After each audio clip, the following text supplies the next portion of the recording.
Du Fils et du Saint-Esprit. Amen.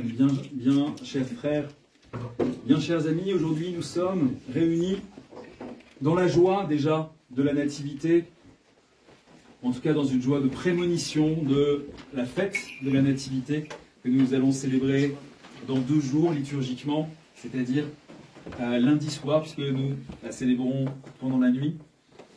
Et en ce dimanche, l'Église nous fait commémorer tous les ancêtres du Seigneur, depuis Adam jusqu'au Seigneur, c'est-à-dire de tous les hommes qui ont vécu sur terre avant l'incarnation du Fils de Dieu. C'est la raison pour laquelle nous venons d'entendre le début de l'évangile de Saint Matthieu, qui commence par la généalogie charnelle de notre Seigneur.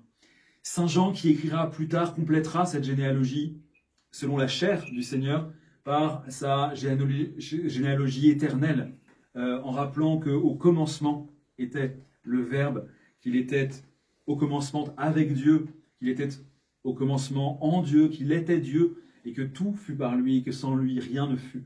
C'est cette double généalogie qu'il faut avoir en tête, bien chers frères et sœurs, pour comprendre en quoi cette fête que nous apprêtons à célébrer, l'incarnation du Sauveur, est l'événement le plus extraordinaire qui n'ait jamais eu lieu dans l'histoire des hommes. Ce n'est pas pour rien que même dans ce monde déchristianisé, dans ce monde où tout le monde, ou presque, en tout cas en Occident, oublie que Noël, ce n'est pas le Père Noël, ce ne sont pas les cadeaux, mais c'est bien la nativité de notre Seigneur Jésus-Christ, c'est bien l'anniversaire du Seigneur. Et bien même dans ce monde, on commence à compter les années à partir de cette année 1 de la naissance du Seigneur, et on se réjouit même si on ne sait pas exactement pourquoi tous les ans à la même date, car ce qui s'est produit est absolument inespéré et inimaginable. L'oracle du Seigneur, la prophétie du Seigneur annonce Emmanuel, annonce Dieu avec nous. Peut-être pourrait-on se demander pour quelle raison, alors que la prophétie disait que le Christ serait Emmanuel, pourquoi l'ange n'a-t-il pas demandé à la mère de Dieu de l'appeler Emmanuel? Tout simplement parce que Emmanuel ne peut pas, dans le contexte hébraïque, être un prénom. Emmanuel, ça veut vraiment dire Dieu au milieu de nous, Dieu avec nous. Ce prénom, dans la pensée juive, aurait été un blasphème. Le Dieu qui sauve du prénom Yeshua, c'est le Dieu qui sauve de l'extérieur. C'est le Dieu qui intervient. C'est le Dieu qui envoie son esprit pour parler par les prophètes. Ça, c'est encore concevable pour les Hébreux, que Dieu se manifeste dans un être humain, dans une créature créée, l'inspire et parle par sa bouche. C'est ce qu'ont fait tous les prophètes qui ont annoncé la venue du Seigneur. Là, Emmanuel, ça signifie Dieu fait ce que nous sommes. Dieu incarné dans un être humain. Dieu devenu une personne humaine.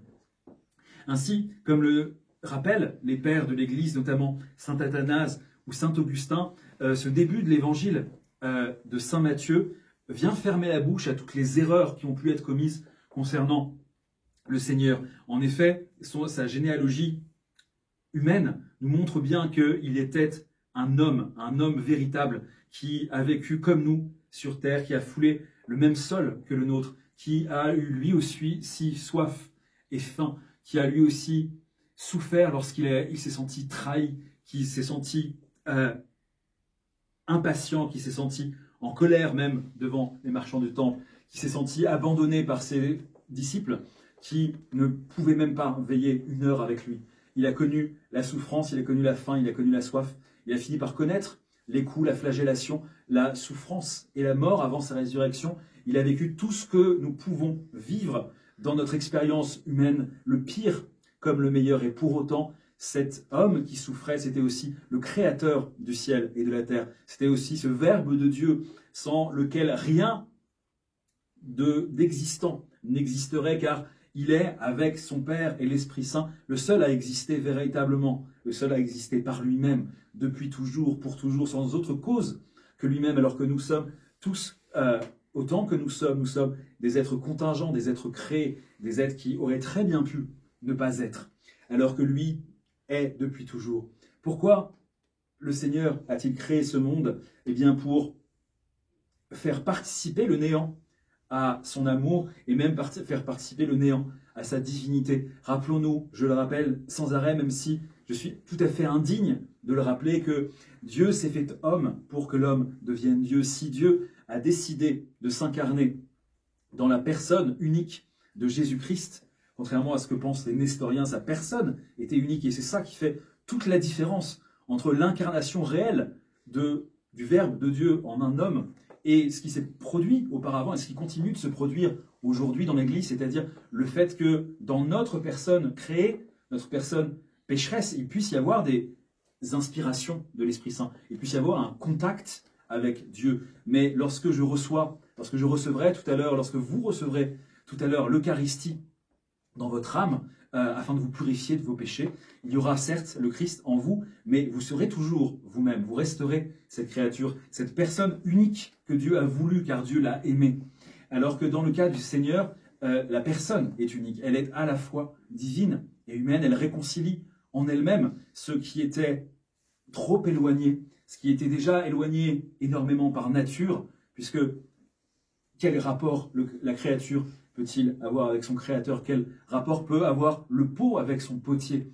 Et en même temps éloigné encore plus par le péché originel auquel tous les hommes, en tant qu'ils partagent la même nature, avaient participé. Ainsi, le Christ Emmanuel réconcilie la création et son créateur en lui-même et fait participer sa créature à la gloire céleste de sa divinité. Dieu s'est fait homme, disais-je, pour que l'homme devienne Dieu, soit transfiguré par la grâce, soit transformé de l'intérieur par l'intermédiaire de cette grâce qui a été donnée au monde par l'incarnation du Seigneur et qui continue de l'être donnée à chaque fois qu'un prêtre, si indigne fut-il, célèbre l'Eucharistie, car ce Dieu qui est venu il y a 2000 ans sur terre, fouler la terre sur laquelle nous marchons, vient encore chaque jour que Dieu fasse aujourd'hui par l'intermédiaire de son Église pour nourrir notre âme dans l'Eucharistie. Approchons de cette Eucharistie qui va être célébrée derrière moi sur cet autel avec le cœur tout plein de gratitude, le sentiment très fort de notre indignité, car c'est bien dans notre cœur, dans notre âme déraisonnable, que le Christ, comme dans une nouvelle crèche, veut reposer, car il se donne à nous. Et s'il n'est pas plus présent dans notre vie, s'il n'y fait pas plus de miracles, si nous ne sommes pas déjà tout rayonnants de la grâce de l'Esprit Saint et de la lumière incréée, c'est bien parce que nous détournons de lui au quotidien. Il nous tend toujours sa main, il frappe toujours à notre porte, et c'est nous qui, la plupart du temps, ne sommes pas capables de lui ouvrir, ne sommes pas capables de prendre cette main qu'il nous a tendue. Puissions-nous, en cette fin de période de préparation, de cette fin de carême de l'Avent, qui a été difficile, vraiment avoir ce changement intérieur, cette conversion, cette métanoïa qu'appellent les pères, afin de recevoir la communion au corps et au sang de notre Seigneur Dieu et Sauveur Jésus-Christ, pour qu'il nous sanctifie, nous purifie, nous transfigure, afin que nous héritions du royaume pour les siècles des siècles. Amen. Au nom du Père, du Fils et du Saint-Esprit. Amen.